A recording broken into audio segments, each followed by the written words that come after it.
So you can't just have money. You need to have money and charisma and intellect and wisdom. And you need to be smart. You need to be brave. And physically fit. And physically fit, in good shape. You have to add all these things together. And then you need status. You need clout. You need to add all of this up. And it's getting harder and harder for men to break through to that 1%. And the true answer to all of these things is you need to be prepared to take risks and suffer the pain of failing, because you're not going to win every single time. Do you think it's easy to win with the quality of people competing against each other now? It was easy for me. I think it is easy for winners to win. Yeah, that's true. I think it's easy to make money. But in the world today, I see a lot of people who make money and think that's enough. You're not lazy. You're not undisciplined. You're not too late. You're grieving, and no one told you that's what this is. You poured yourself into a channel, a project, a dream, and now it just sits there, half finished, forgotten, or worse, fully published, but fully ignored. Most creator advice jumps to productivity hacks or niche strategies. But if you're emotionally stuck, a new camera won't save you, because what you're facing isn't a creative block. It's a healing block. I've coached creators through burnout, ghost channels, and identity crashes, and I spent 4 years trying to hit 1,000 subscribers. What finally got me moving wasn't discipline. It was understanding why I stopped in the first place. So in this video, we're not talking trends, we're talking truth. The real emotional reasons creators like you get stuck, and how to finally move forward without burning out or betraying yourself. If you've ever whispered, "What's the point?" after uploading your 30th video, then yeah, this one's for you. Let's start where most videos don't, with the content you never finished and the creator you're grieving. Section 1, content grief. Some of us aren't just stuck, we're grieving. Not everyone will understand that, because on the outside, it looks like you just stopped posting. But on the inside, you were mourning something. Maybe it was a channel you launched with your whole chest. You had the vision, you made the logo, you filmed 5 videos and said, "This time it's different." And then life hit, or the views didn't come, or you just couldn't carry the weight of pretending to be on anymore. We rarely talk about content grief, the quiet heartbreak of walking away from something you loved because it didn't love you back loud enough. You didn't quit, you lost something, and your body remembers that. Grief has layers. It shows up as shame when people ask if you're still making videos. It shows up as guilt when you scroll past your own YouTube banner. It shows up as jealousy when someone else does what you abandoned. But here's the truth. You were never broken. You were hurt, and hurt needs a process, not productivity. Before you plan your comeback, let's honor what actually ended, because you can't resurrect a version of you that no longer fits. Pause and reflect. Ask yourself, what part of my creator self am I still grieving? What did I love about that version of me, even if it didn't perform? You might think your grief is personal, but a lot of what you're feeling was also engineered. Because what happens when you give everything to the platform and it ghosts you? Section 2, the algorithmic betrayal loop. You didn't fail, you got ghosted by the algorithm, you followed the advice, optimized your title, sharpened your hook, posted at the perfect time, and then crickets. And what makes it worse? The silence feels intentional, like you showed up for a date, but the algorithm just didn't. The first time it hurts. The 5th time you question your worth. By the 10th, you start shrinking your ideas before they even leave your notes app. Because why risk more silence? Most creators blame themselves. But here's the twist. You were set up to feel disposable by a system that rewards noise, not nuance. You trusted the algorithm to be your feedback loop. And when it didn't respond, it didn't just hurt your numbers, it broke your trust. So here's the shift. Stop using the algorithm as a mirror. It was never designed to reflect your value, only your velocity. Let the work be your witness. Let your growth be your proof. Let your people, not a pattern of pixels, decide if it matters. Checkpoint. Where did I start tying my worth to platform performance? What would I create if no algorithm could see it? Even when no one sees your work, it's still out there. And that can lead to a different kind of shame. Let's talk about the stuff we post. That still haunts us. Let's talk about something no one admits. That silent sinking feeling when you realize, God, that video's still up. Maybe it was a sketch you outgrew, a vlog that flopped, a tutorial where your lighting was trash and your voice was shaky. It got 12 views, and yet somehow you feel exposed, like the whole world saw you try. This isn't just about numbers. This is about dignity, about putting your heart on the line and feeling like you weren't even worth a rejection letter. No views, no feedback, no closure, just a timestamp on a memory you can't delete. Digital embarrassment is real, and it's especially cruel because it's quiet.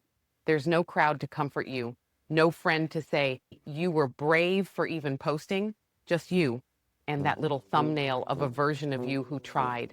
But what if you're not supposed to be proud of that video? What if you're just supposed to be proud you posted it? Not because it was good, but because you were still becoming, and that version of you had gut. You're allowed to outgrow your own content. That doesn't make it cringe. That makes it a timestamp of your courage.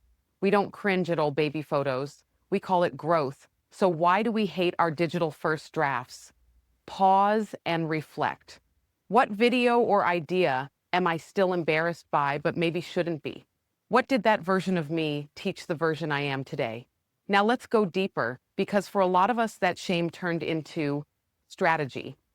We stopped posting raw stuff. We started over-planning, and we called it being intentional. But really, we were just hiding behind the word strategy. Section 4, perfectionism, masquerading as strategy. Let's be honest, some of us didn't get more strategic. We just got more scared and gave that fear a clever name. I'm just refining my niche. I'm just building systems before I relaunch. I'm not ready to post again until I fix the lighting, script, title, thumbnail, timing, voice, audience, and maybe my entire personality. This isn't strategy, it's fear in a suit, and we respect it because it sounds smart. But underneath the color-coded notion boards and niche hopping is someone terrified of being misunderstood again. I've been there. You overthink until the thing you once loved now feels heavy.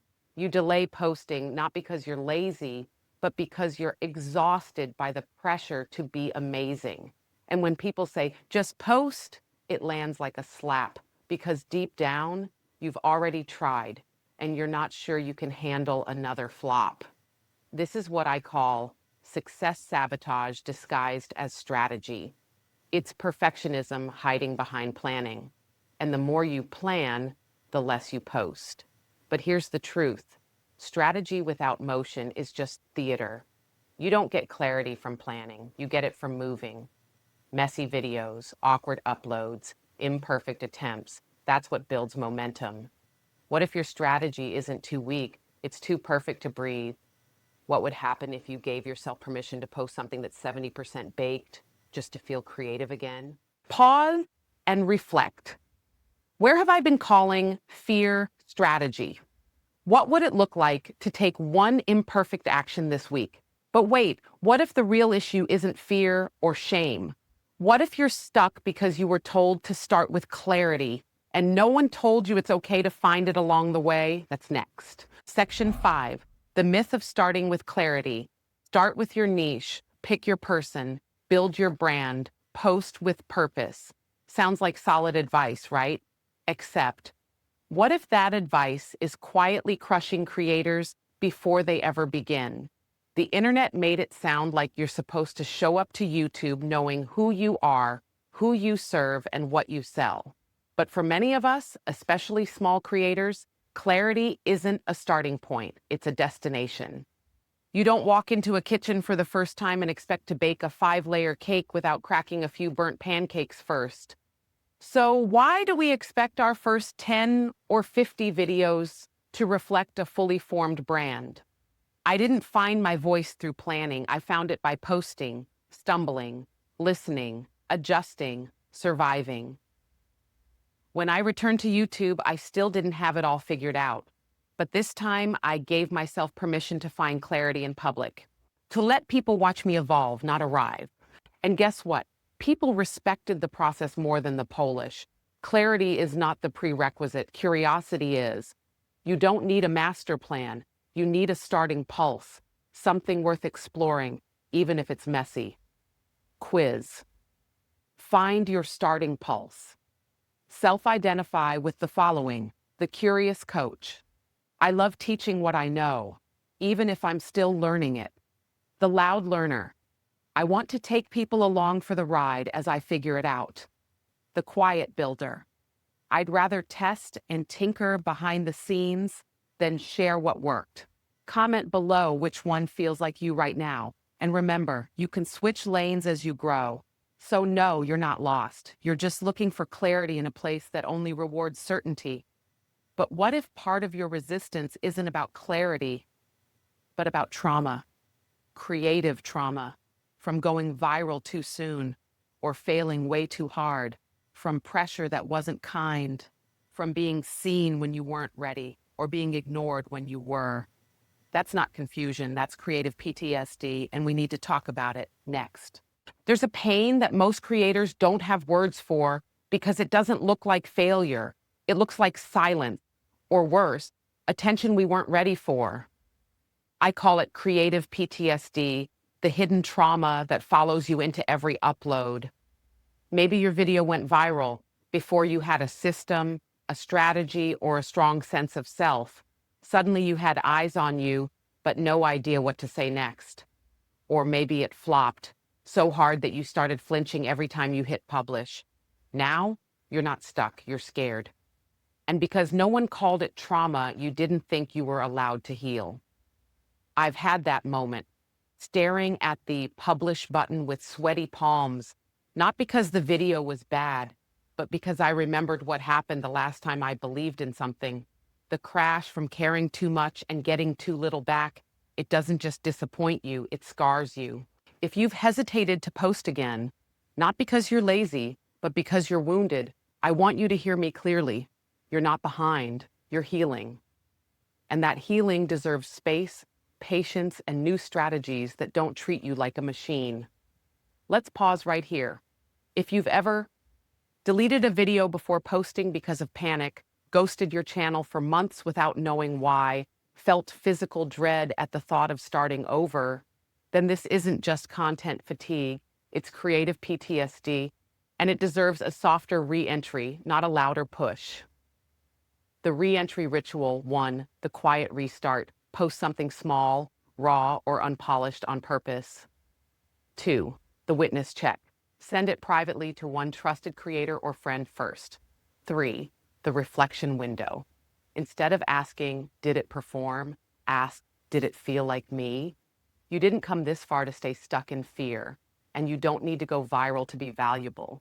What you need now is realignment. Let me walk you through that.